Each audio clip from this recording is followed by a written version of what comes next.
Gruesome Magazine. I am your host, Doc Rodden, and this is Gruesome Magazine, where we review the very latest in streaming and video on-demand horror movies.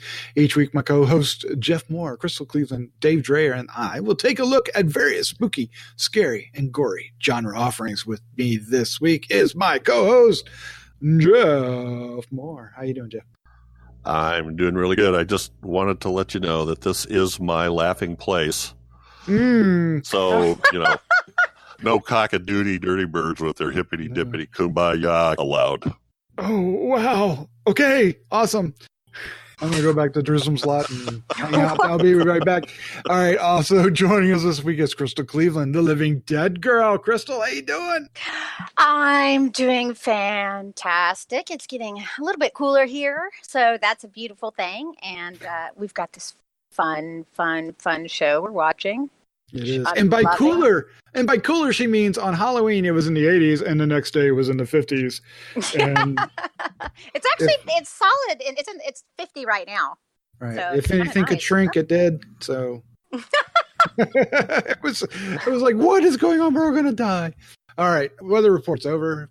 Rounding out the crew, joining us is my co-host over at H&R, Dave Dreher, and Stephen King fan. So as we're going to be talking about Castle Rock Season 2, the first half of the season, episodes 1 through 5.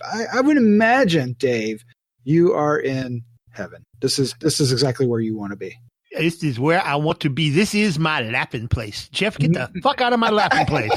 This is my laughing place. You can have more than one, I hear. Oh, yeah, that doesn't work out. I'm just saying that doesn't work out. It's a great time to be a Stephen King fan. Between this and the Dr. Sleep that everyone's going to get to see this coming weekend.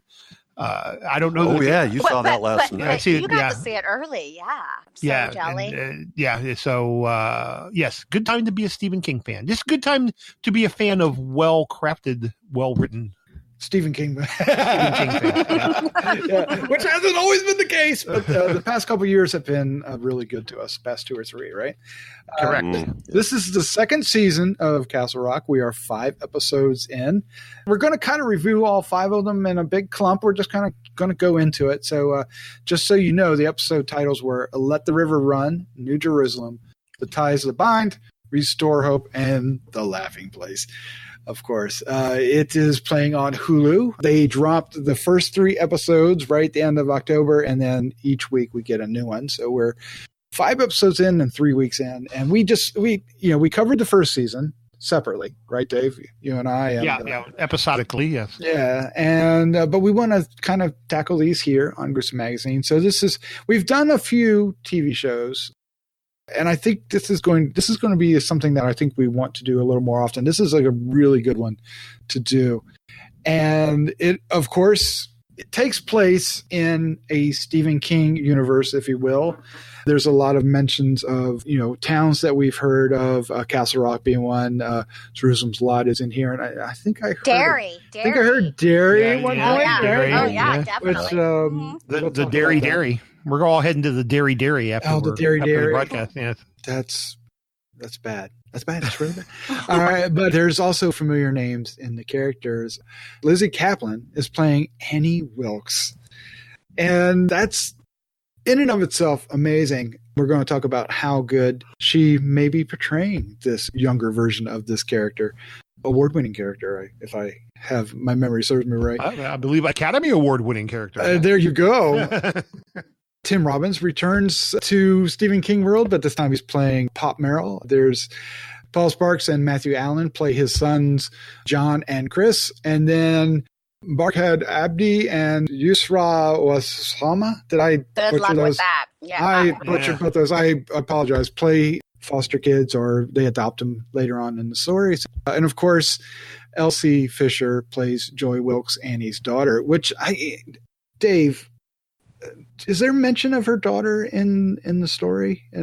Misery? No. There is not a mention at all of it, at any point in Misery.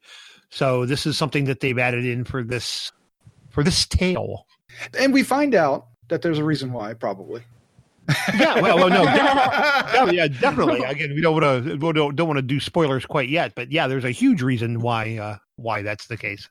But that's basically the story, is that Annie Wilkes and her daughter Joy are on the run, and they are heading into town, into Jerusalem's lot in this case, and have an accident, and they're stuck in town.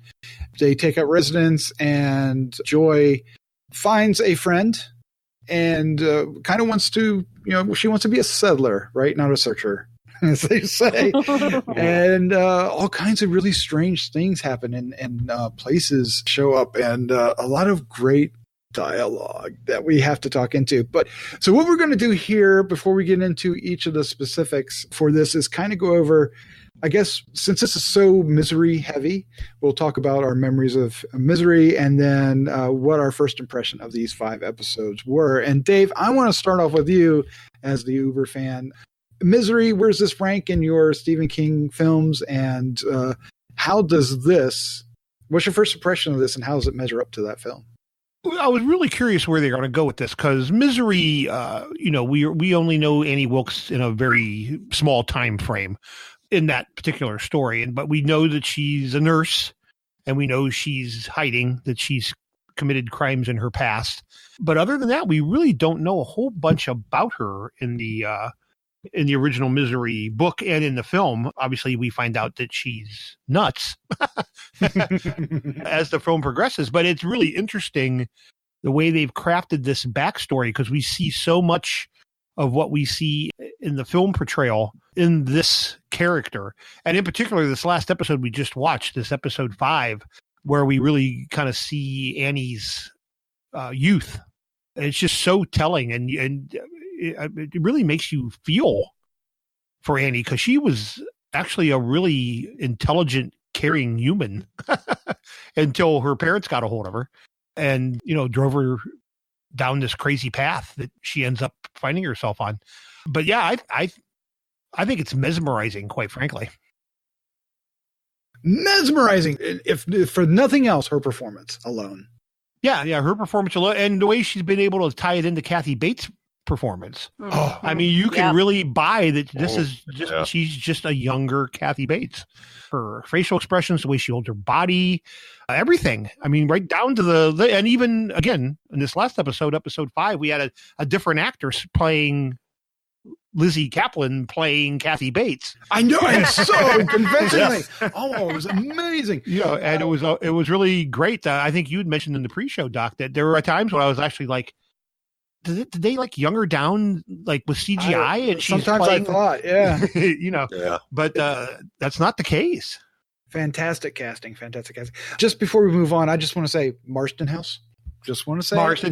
Yeah. I'm a little. If I have to critique one thing, it's that so far we haven't got a lot of the Salem's Lot, other than the fact that they're in Jerusalem's Lot. There hasn't really been much other. We got a couple peeks at the Marston House, but other than that, I don't think we're going to get any Mr. Barlow or.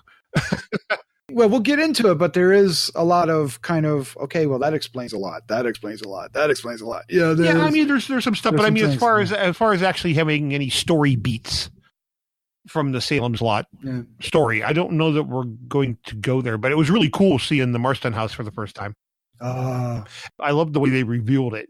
What a great. All right. That was very neat. Well, let's find out what the rest of the crew think. Crystal Cleveland, Misery, film that you like, and what's your first impression of season 2 of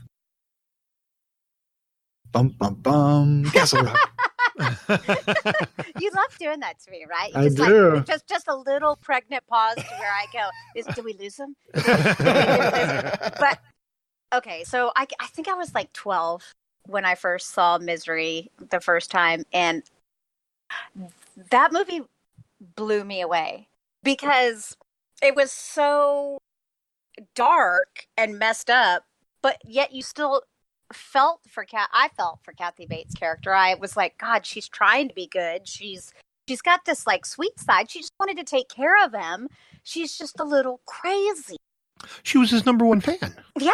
And oh God. And see, that's what I love about I'm loving Castle Rock. I loved Misery, but I love Castle Rock too because it's giving all this backstory to her character and the whole there's so many references, the whole number one fan, the whole Dirty Bird. I mean, there's just so many different references. And I think it really makes you understand where she's coming from.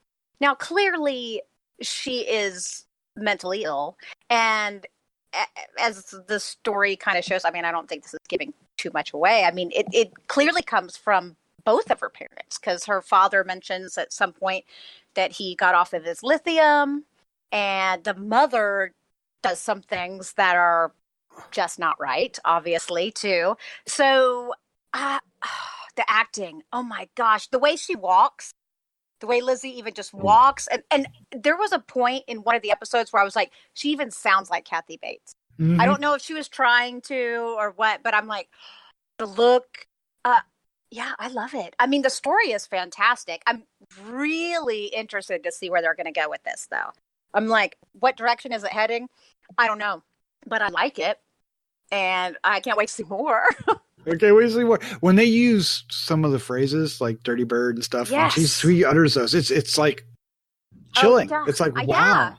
Yeah, and it's kind of one of those things where I'm like I said, I didn't know anything about Castle Rock going in. I wasn't even thinking of the characters, and not until like I guess like 3/4 of the way in the first episode, I go, oh my god, how did I miss it? This was her. Young.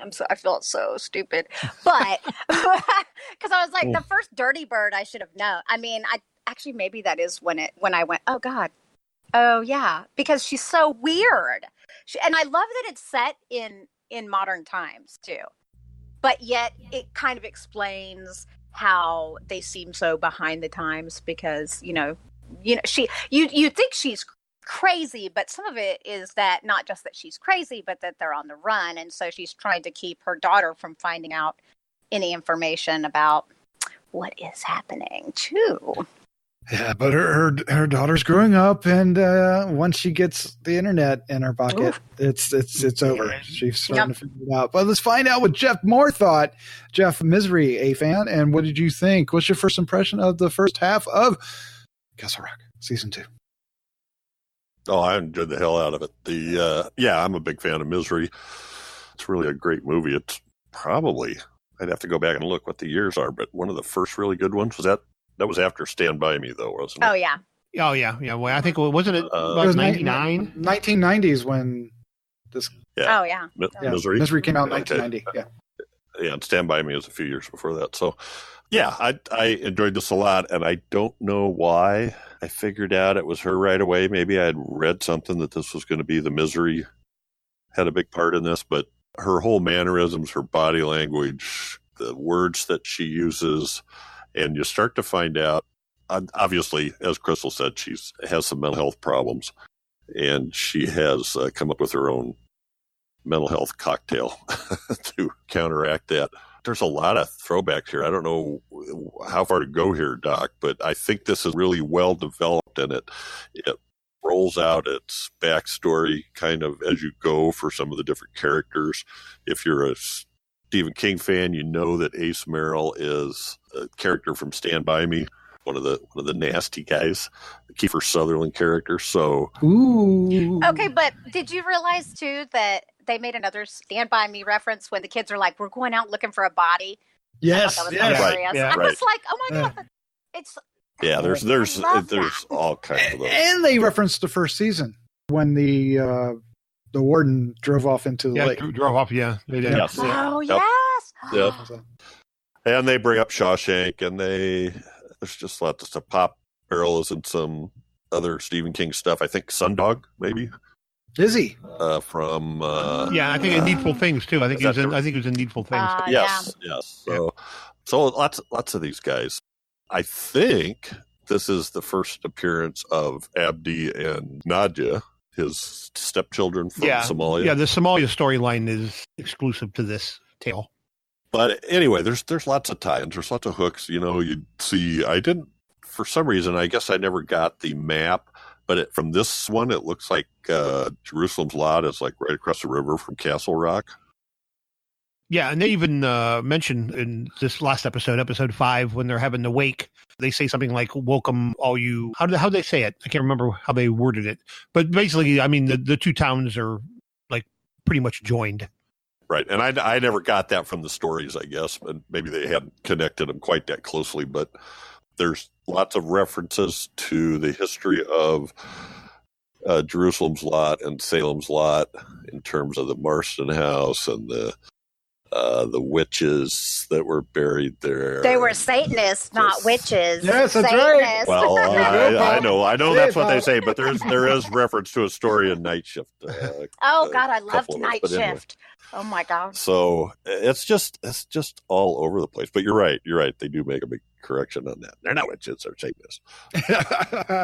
Okay, so see, here's the thing. I think that was like a serious distinction there, because I'm like, well, do they actually worship Satan or not? That's the real question. I mean, that's the only thing that's going to make them Satanists. I mean, they could be bad witches, still witches, but they're not Satanists. I have a big question for Dave maybe later on when we get into spoilers, but I just love the way this is laid out. I don't know where else to go without starting to give stuff away. Yeah, really, it's really hard to talk about it and not reveal things. Yeah, we might have to do a spoiler warning because it's going to be difficult not to. I just want to real quickly say that I'm with you guys. I am astonished on how good this, and Lizzy Caplan is doing an amazing job, and I feel like she's going to get ignored for this performance. She really should be recognized, because it's mesmerizing. Who said mesmerizing? It is mesmerizing. Her performance is mesmerizing. But I also like Tim Robbins in this. His character, Bob Merrill, is. Yeah. Doesn't he look really good too? He's like really old. Right? Well, this look suits him, right? Yeah, it suits him. I'm hit and miss with Tim Robbins. A lot of times he grates me the wrong way, but his Pop Merrill, I thought it's just really fantastic. It's so tragic with his and then so complicated and complex. He's a rich, fully established character, and not just your heavy. Although he is the heavy, right? He is a heavy, just like Elsie.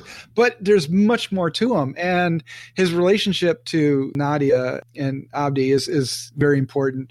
I think the backstory for that is probably the only element I think may drop the ball a little bit for me. Really? I wasn't as enthralled. That for me, the less it has Annie Wilkes in it, the less I agree. Mr. Simon. Yeah.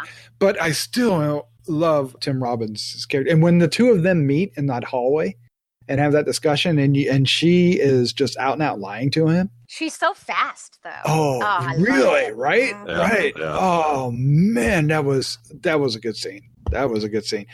So yeah, we're going to dive into this. We're going to give away some big secrets. Every episode has a secret. The first one reveals the Annie Wilkes thing. By episode 5, all kinds of dangerous things are revealed, and we're going to have to discuss about how much Joy has figured out on her own. We're told some things, but I'm not really certain who's telling us the story. Is it Joy or Annie? But we'll get into that. I want to find out what element, what's going on, Dave. Dave, where are we at with this, and what are you enjoying so much about this that's spoilery? Get into the meat. Just dive in. Spoilery. I'm with you, Doc. The whole Somalia storyline, it really seems kind of unneeded. Not that the actors are great, and I love some of the drama that's come, especially between the Merrill family with the adopted kids. Or I guess you'd say adopted, right? I mean, he brought them back with him from Somalia, and his flesh and blood kids. It's okay.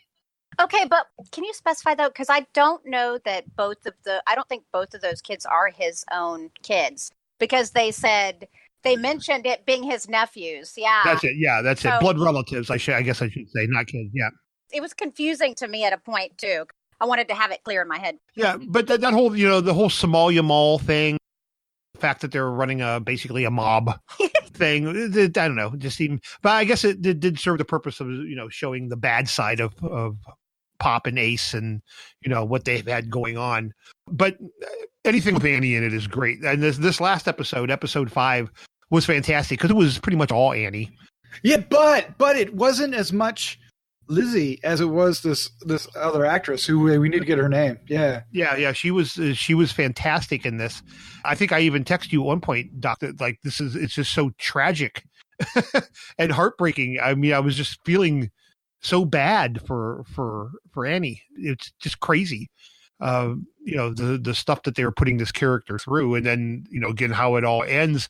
But, we find out, do we want to get really spoilery here? You just do it. Let's just dive in. Because we've kind of come at the halfway point here. We've kind of come full circle, because episode 1 started with the girl running through the woods carrying the box that said, what's the name of the story? I can't remember the name of the story now. Ravening Angel. Yeah, exactly. Oh, yeah. So we didn't know what any of it meant, because we just see her running through, and looks like she's being chased by something, and she stops at the end of a lake, and the box jiggles a little bit, and that's kind of how we started. So, and that's kind of how we ended here. But we find out what all that means. We now know everything that there is. That the box was where her dad kept a story that he'd been writing for 12 years. 12 years. Yes, he yeah, makes a big point out of that. And, when they brought in the tutor for Annie, the father started porking her, and she got pregnant. We see her pregnant because it happens like through the course of a year. And we see that she's pregnant. At one point, Annie even says, "I can't wait to meet the baby. And by the way, who's the dad?" And she's like, "Oh, it's complicated." But all of that is in episode 5. Yeah, that's all. Now, this is all. I'm just talking about episode 5. Exactly. And then that's where the girl then, starts doing a little searching on the internet, and we get the true story of what was going on, if you will. And it ended with that great cliffhanger of her searching Facebook for the name. Oh, yeah. That was so good. Oh, and making a phone call. Oh, yeah. Yeah. So, and that's where we leave. I mean, we leave it with her asking the lady on the phone, does this book title mean anything to you? And she said, Who is this? Yeah. And we go to black. Yeah. So, but I loved all of that. But, the first 4 episodes kind of play up to it, but oh my God, I mean, how do you talk about it all? There's so much that happens. Yeah. With Ace getting killed, and the goo, the ooze, and he's back. We gotta talk about that in and of itself, right? But yeah. So finding out that Joy is actually her sister, not her sister, or half sister. sister. Well, did you note on the first episode though? She does say when she's talking to Joy, she said, "Your father, your grandfather." She says that in when she's talking to Joy. Well, she says your father and your grandfather. Right. Yeah, are you sure? No, I don't think she says and. She says your father, your grandfather. She doesn't say she does stutter over it a couple times. I thought she said my father, your grandfather. Nope.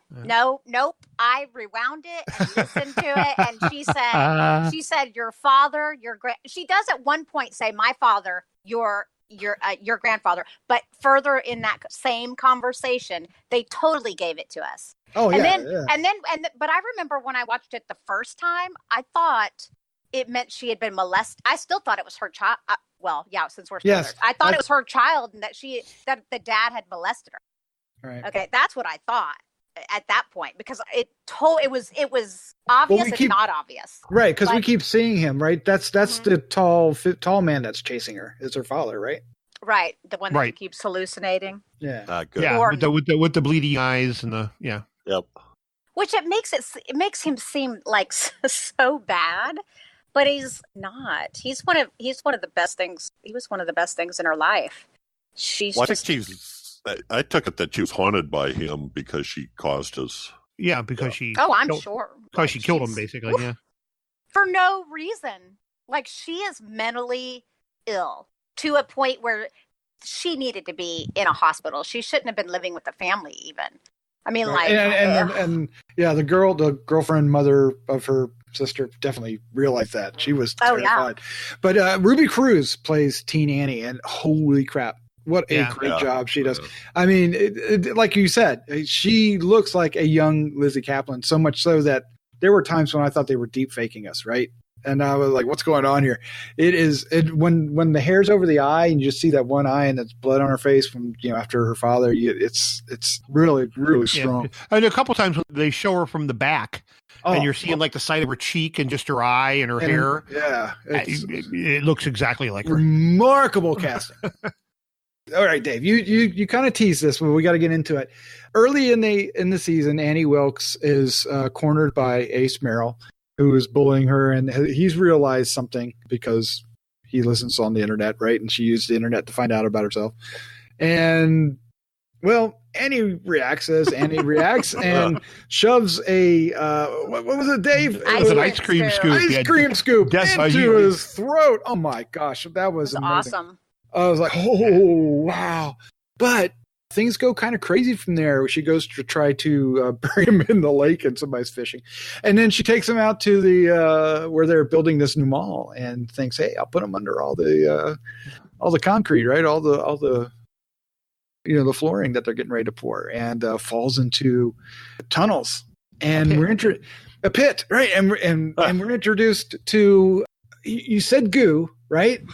He gets covered with something and comes back to life and haunts her, and we're not really sure at first what's happening, but he basically is walking around, and we find him later, like watching old film to kind of find out how he should act, right? There's this real interesting evolution of this character, and I want to get a gist of what we think of this.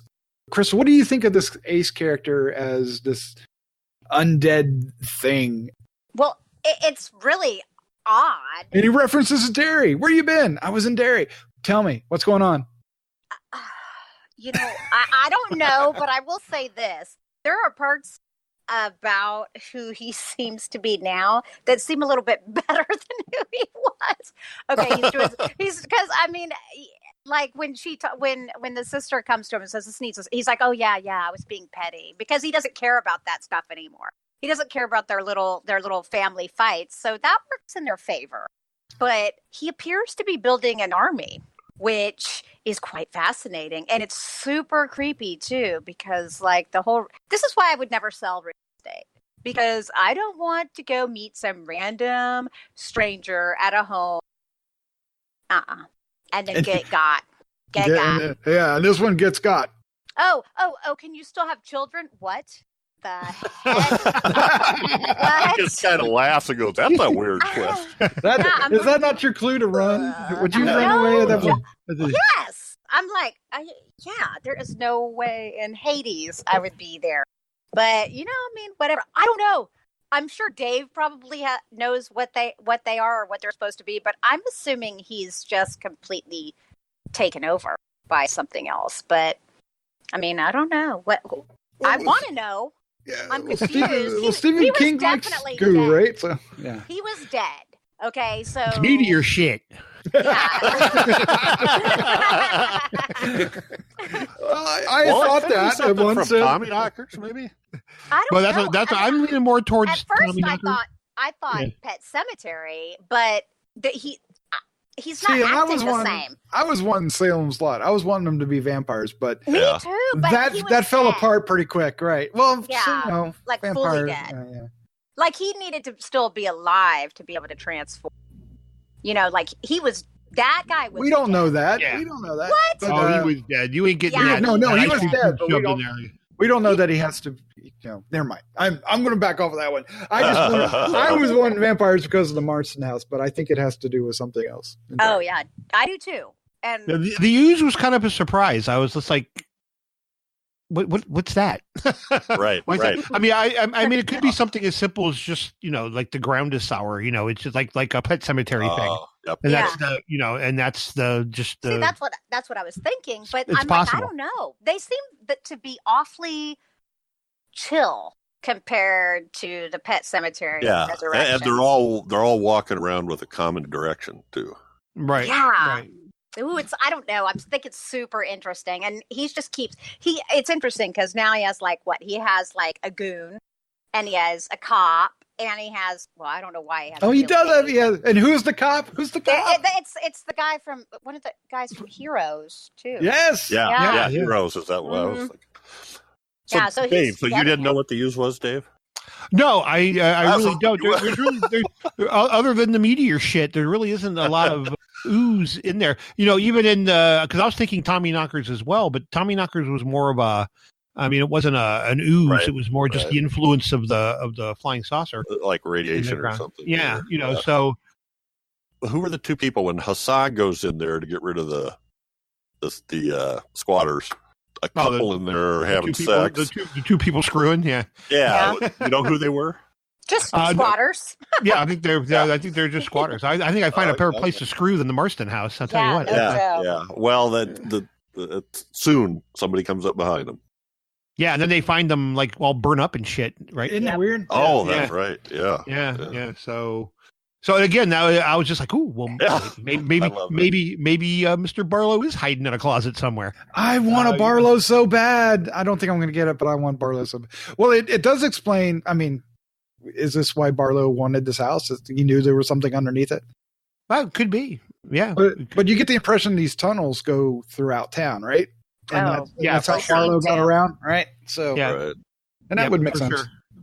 Yeah. So that's kind of cool. I wanted to mention too. Robin Weigert plays her mother in episode 5. Oh, God. I love Robin Calamity Weigert. Jane. Yes. She She is so awesome. That's right. Yeah, I couldn't place her. That's right. Yeah. Yes. At the end, when she loses her mind, when she finally snaps. Yeah. I mean, that was even up to that, right? All the way she is just so condescending to Annie and her husband, that they're just, she's got it all figured out. They don't know what they're doing. They need, and also to the school. Oh, yeah. Dirty birds, Harriet.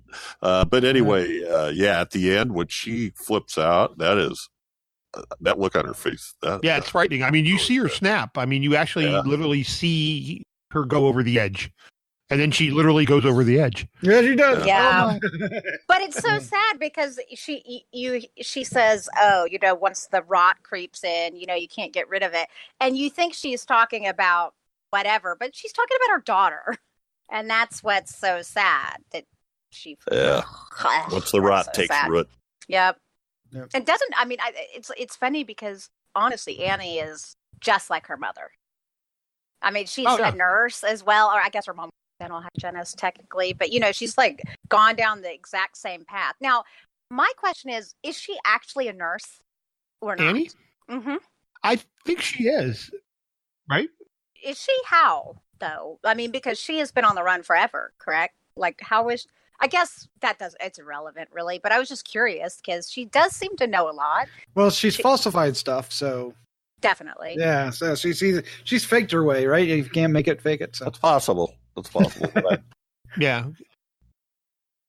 Yeah. What did he mean? Oh, the other side of that is, did you guys catch or did I hear that right? That her dad also apparently had some mental health issues. Yeah. That's something about being off lithium. Yeah, he talks about being off lithium, yeah. Yeah, so between her mom and her dad, the genetics are definitely there. And then you could kind of tell that there's some of that there in Joy as well, right? Yes. Just a little bit in her affectation is just a little socially weird.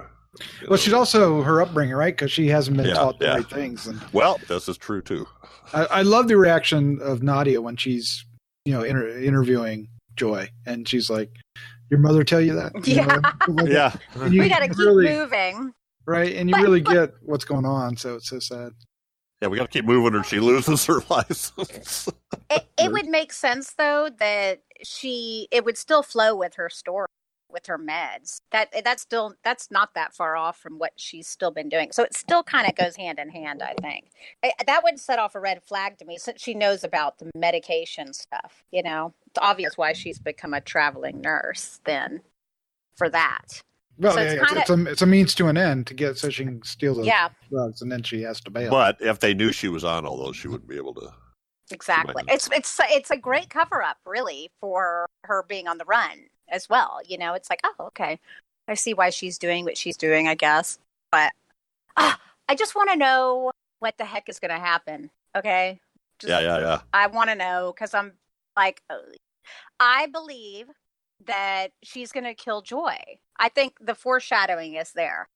Like the dad said to her, he's like, what's going to happen, don't you? You're going to kill her or whatever. And I don't know if that's just because the mom tried to kill her, but it's like, I do kind of feel like, well, we do know hasn't been mentioned in older Annie, so highly likely she.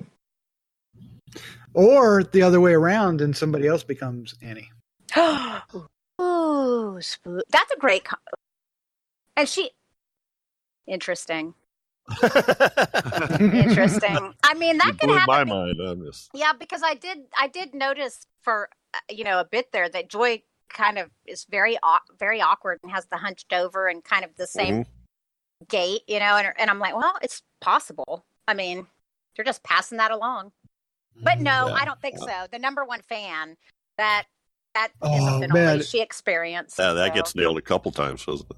Oh, when her dad keeps saying it, it's like, oh no. Oh, and then what I love is the sound of the typewriter every time she sees him. Yep. Mm-hmm. And of course it makes me misery as well. I'm like, oh God, so good. The little reference. Now we know why she likes writers. Yeah. Well, that whole thing too, that whole setup with her dad writing the novel and her working on the story, it sort of helps to build into this idea and how quick she is to lie with a plausible story. Yeah, to come up with it. Mm-hmm. She comes up. Yeah, so Jeff, let's talk about that scene I mentioned earlier. You're talking about lying. She does it a lot throughout the Yes. Her best example is when she meets Pop, right? What do you think of them meeting, and what do you think is going to happen between these two? Because I can't. I have no idea. I don't believe this. I don't believe this is going to be the only time they're going to meet, right? I know it's not. But I just am really interested to see where this is going to go, because we've kind of hit a point where, I guess some points could diverge. We talked about I know this isn't what you asked me, but, when do I ever answer your questions? But the whole Somali community thing, I think that's just sort of an effort to put it in a current day setting, because most communities have some sort of refugee community that's built up in some way. So I think it's just a way to bring that in there and to add some conflict and some friction. So I'm I kind of agree with you guys, but I also am interested to see where that goes, because I think it's going to play into something. I don't know exactly what. Well, the fact the guy too, Abdi, that guy is also an Academy Award nominee from. Yes, he's the captain now. Oh yeah. Yeah. Oh, he's so good in this stuff, So right? yeah, good cast. I really like him. That's his name too, actually. His last name is Abdi. Yeah. That's interesting. But I think the Somalia stuff is built in to show that Tim Robbins' character is ultimately a softy. He is. Like, it gives him some it gives him depth, right? Yeah. Because he's so proud of her. He loves her. And here he is raising all of these quote unquote kids, and none of them are actually his. I think it's really just to show that he has a heart, even with all the shit that he's done throughout his life. He thinks he's a piece of shit, which, let's be real, he is, but he draws a line, that one thing. Yeah. Right. Yeah. So he's still got some redeeming qualities. I think he's going to definitely get got. What I'm interested to know though is what's the dude that came back to life? What's his character's name? Oh my God, I forgot. Ace. Yeah. Does he remember what Annie did to him? Because when he saw her, he was just staring at her, but he's just a weirdo now. So it's highly likely he was just staring at her, looking at her, thinking, I wonder if she should be my next cog in my army. I don't know. But oh yeah, the last scene they were on the bench together or something, weren't they? The last scene that Anne was in. That's right. He stepped up beside her at the bar. Yeah, at the bar. He sat down beside her. Yeah. Dave, we get some good gore in this. We talked about the killing, but the church scene when Ace, because this was reminding me when you talk about when Ace corners Chris, right? Yes. You got to have loved this. Yeah, I really did. The gore is kind of well spaced, should we say? Very much so, yeah. So far, each episode's had kind of a major violent scene. I thought maybe this last episode 5, we were going to go gore free, but no, I was wrong. But yeah, I mean, again, they're very well, and they're not gratuitous. They serve the story. Again, it's like the church scene, like you mentioned, served the story amazingly well. And in this last episode 5, the staircase deal, and the scissors, and the scissors. It was just, it was horrifying and heartbreaking and disgusting and fantastic, and it was like all that just rolled into one scene. I love the way they revealed that Rita was still alive.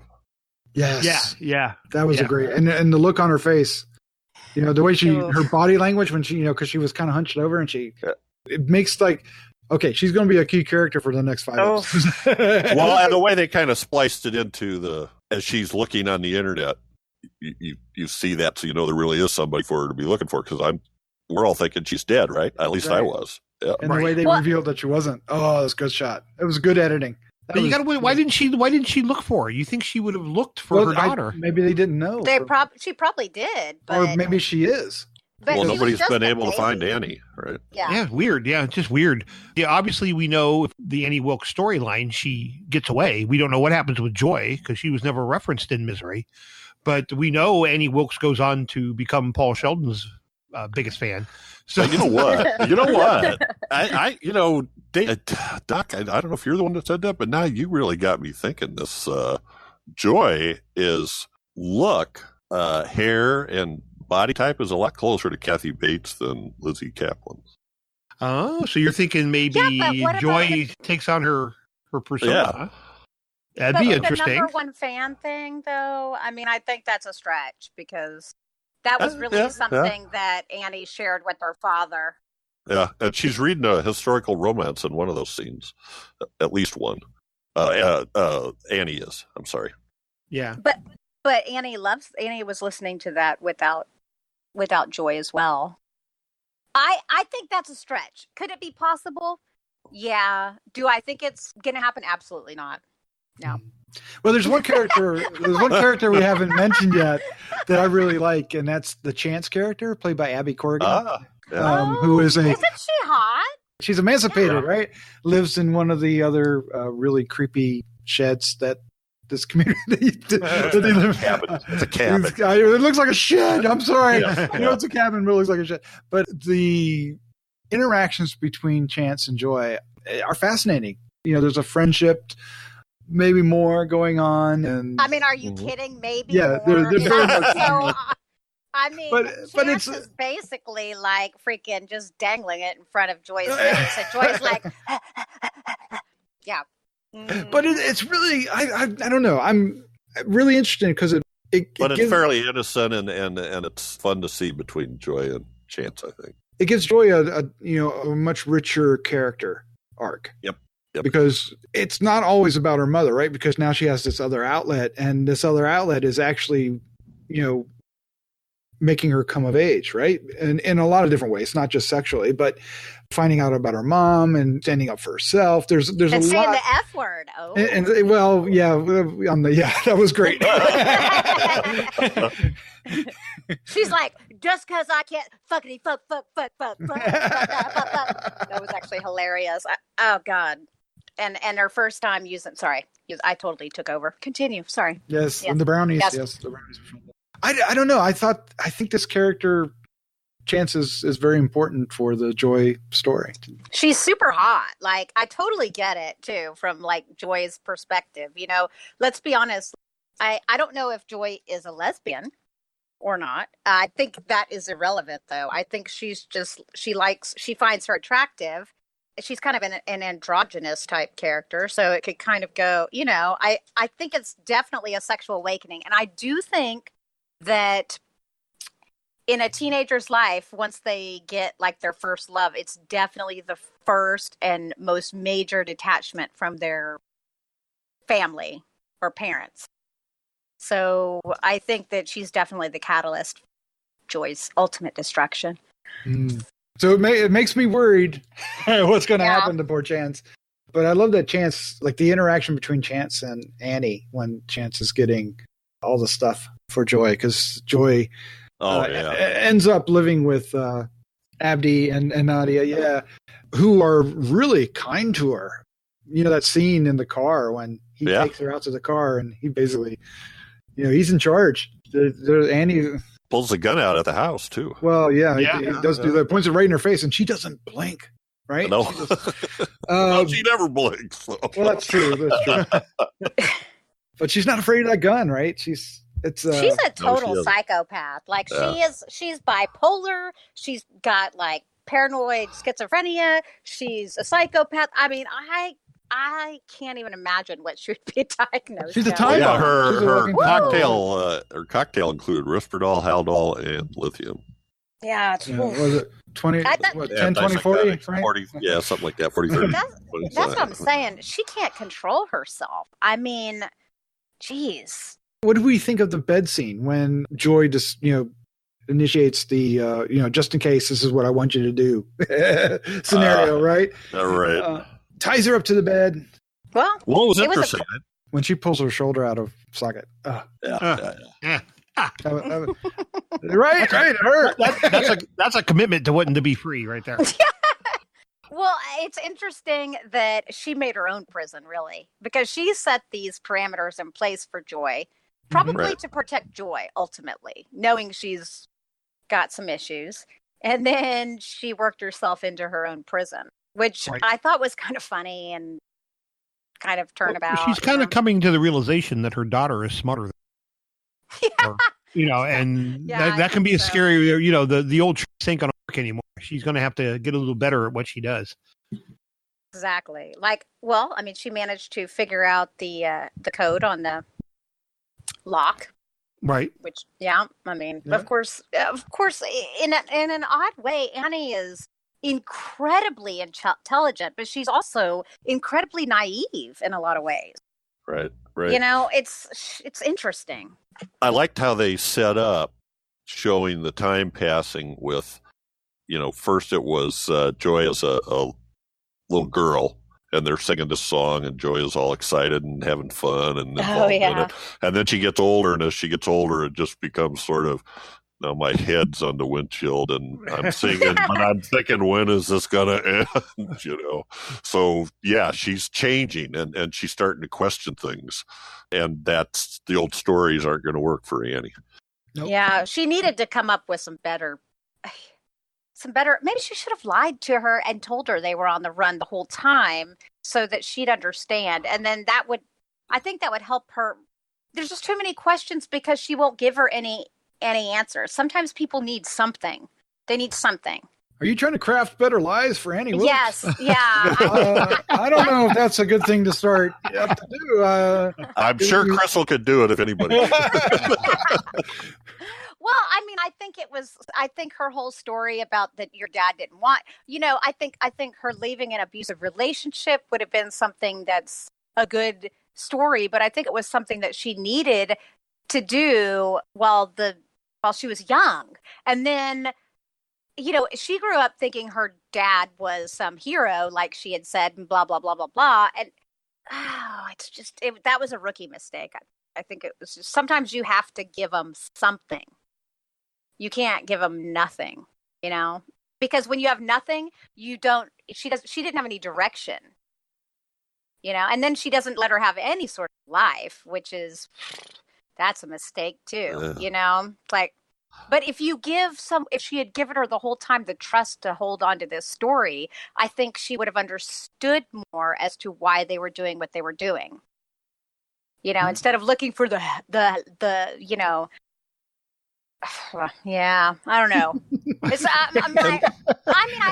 like the way it's playing out. I think this is a great way for it to play out. I'm just saying, as a character, she has her faults, and that's her naivete showing, because she wants to give Joy this fairy, quote unquote, like fairy tale kind of life. That's really what she ultimately wants. She really does want nothing but the best for Joy, to protect her, to keep her, just like her and did. I love the reveal as to why. When she's got the baby, she's in the pond, and it starts laughing. Right. Yep. And that just changes her entire future right there and then. The whole trajectory changes. Just because the baby started laughing, and that laughter still holds strong in her heart today in the story. So it's I really thought that was pointed. I like that quite a bit. But I also think, I think, and this is going to sound strange, but I don't think Annie is a killer. I think she kills, but she's not really a killer. She lets her passion take over and can't control herself. But I think that's different than having a baby. She was going to go try to drown the baby. Well, she was going to be like her mom, right? Yeah, but you saw what a hard time she was. She was like, oh God, like she did not want to do it. But when she pushed her dad down the stairs, no problem. When she went up and stabbed her, but I don't think she was trying to kill him, though. Yeah, I don't think. Yeah, the father, I think was. I mean, she was angry with him, but you're right. But that's not the point. She did kill him. I don't. Well, think she also necessarily whacked the kid on the bus, right? Yeah, so this was early. She can't control herself when she gets pushed. That's what I'm saying. She's not necessarily there's a difference between being a killer and killing someone. You know, I mean, she killed, Ace, but she did it the first time. But I think then she knew she had to just keep going and do it, and then she felt she was defending Joy. I don't know. Right, I can justify a lot of her behavior because for one, she's mentally unstable. The only one you can't really justify is the stepmom. Well, I think that was to shut her up. She's a bad person. She was a bad person. I thought you were good. Well, that's true. That's true. That's true. Everything in Annie's life is black and white. It's good or bad. And she even said that to her father. No. You need to make him more bad. Remember, that's what she was talking about, the character. And the dad was trying to explain to her that not everything is good or bad. There's gray, but she doesn't she doesn't get gray. It's black or white. She comprehend it. Yeah. Yes. Yeah. It's black or white. It's good or bad. That is all. And that's the way she believes.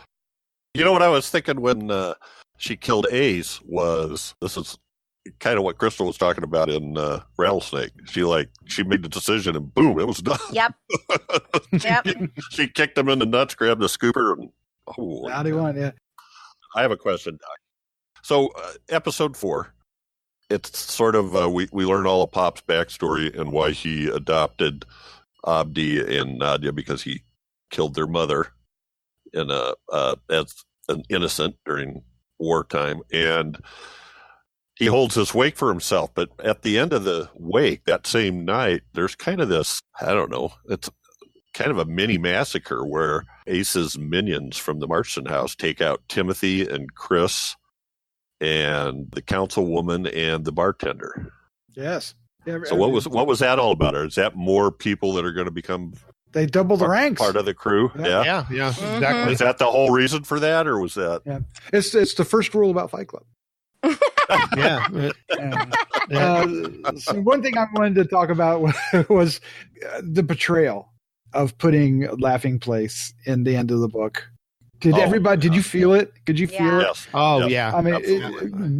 I mean, it took 45 minutes to build that point, right? And you needed all that character development, all that story to understand how big of a point that was, I think. And that's the beauty of this being a TV show, over 5 hours instead of just a movie, because that hit so hard that, her whole world just, she's already in a bad place, right? Because of learning about her father's betrayal to her mother, and then, the lady not being as good as she thought she was. But taking away that, and that was something special between them, was it, right? That sent her over. Oh, yeah, absolutely. I agree. Yeah. You dedicated it to her? Yeah. I thought that was brilliant. But I really think that, there should be some. Well, earlier versions had her name in it, right? Yeah. Had Annie's name.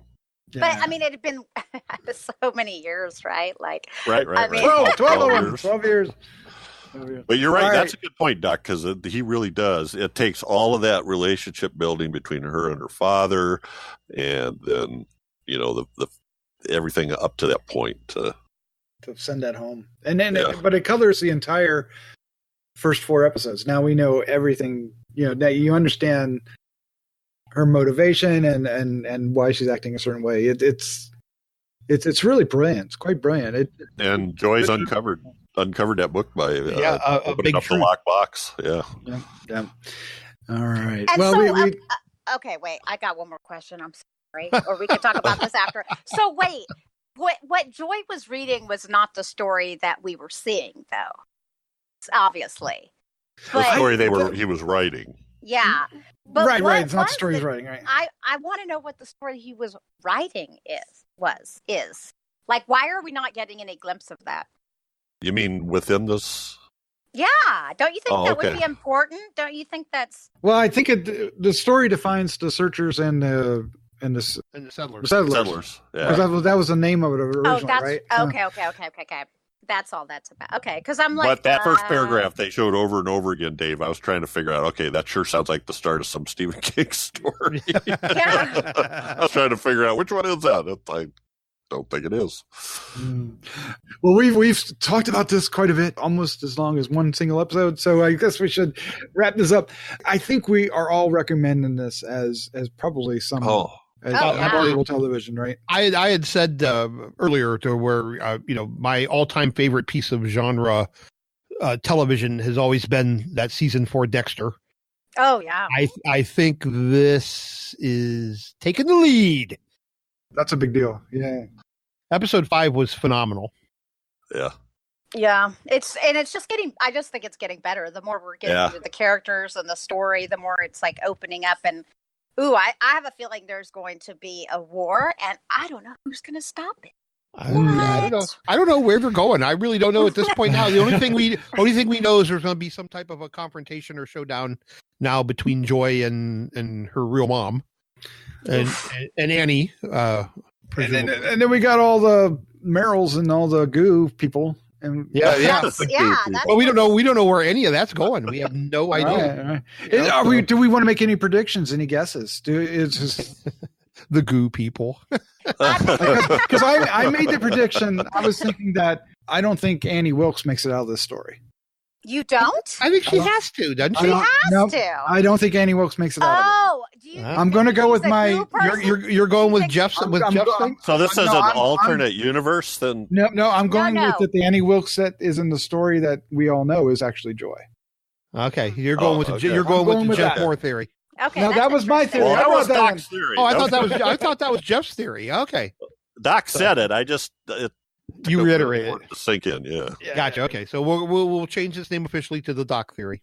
I think Annie and maybe Tim Robbins' character right before he dies are gonna be the two saviors, and then she's gonna get the heck out of Dodge, or maybe that's where she gets. Yeah, that's what. Well, I mean, because I don't think Joy and Annie make it out. No, Joy's gonna die. You think Joy is dead. Joy's gonna die. Joy, look, the dad said, you know where this is gonna go. You're gonna kill her, and that is where it's gonna go. I'm telling you right now, that's where it's gonna go. Do you know how this story ends? You're going to kill her. Yeah. Well, Joy and Chance could make it out and take off by themselves. No, Chance is dead too. Oh wow! Chance is probably going to try to defend her girlfriend and get Guy, and she's probably going to become a goo person. Really, is she going to be a goo? Yeah. What we've learned from Ace is that really none of them could die.